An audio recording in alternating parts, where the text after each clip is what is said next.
Hi, my name is Charles Kane. I'm doing the video for the Chapter 11 homework.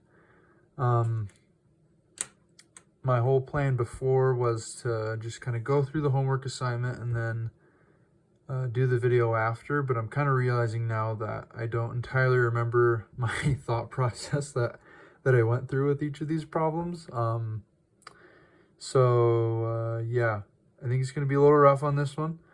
I think in the future I'm probably going to do a video explanation after each problem because I think that's probably going to work out a little better for me. Yeah, I'm realizing this probably isn't the best. But oh well, it is what it is. We're here now. So yeah, let's get into it. The first problem, pretty simple. You were just given the position function, and I was able to take the first derivative and the second derivative, and eventually able to get the velocity function and the acceleration function, and then just kind of plug numbers in, and I was able to get my answers. For the second question, we were given the velocity function relationship, I think is what it was called in the problem, if I remember right. Yeah, the relationship. And from there, you're able to relate that to acceleration. I think I might have written down the exact relationship on another piece of paper, but I kind of get into it down here when I'm starting to use that dx over dt is equal to v initial minus kx. And then I kind of just turn it into an initial value problem, differential equation. Divide over the v initial minus kx and multiply over the dt, find integrals, solve, and I'm able to come up with the time function, and again plug numbers in, and I'm able to find my answers that way. Both 3 and 4 both kind of seemed pretty similar to number 2. In number 3, we were given the acceleration function in the same way we were given the velocity function in the last problem. Again, I was able to relate it to velocity and turned it into an IVP problem, an initial value problem. Separated variables, integrated both sides, and then just plug numbers in and get my answers. Same thing with number 4.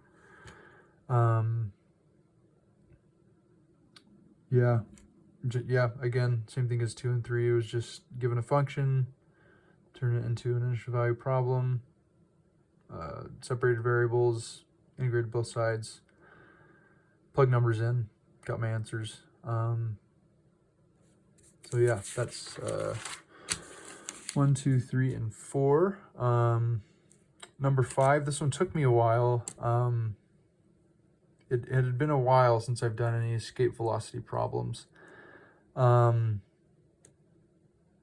again, kind of the same thing. I was able to say that to use the acceleration is equal to v times dv over dr, and then relate that to the function that we're given in the very beginning.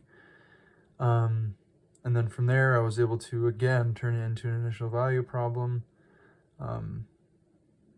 into a differential equation, and separated variables, integrated both sides, and I was able to get rid of some of these big r's, and also the little r's. And yeah, I found that my velocity is equal to 2g big R all under square root, and yeah, plug numbers in, got my answer.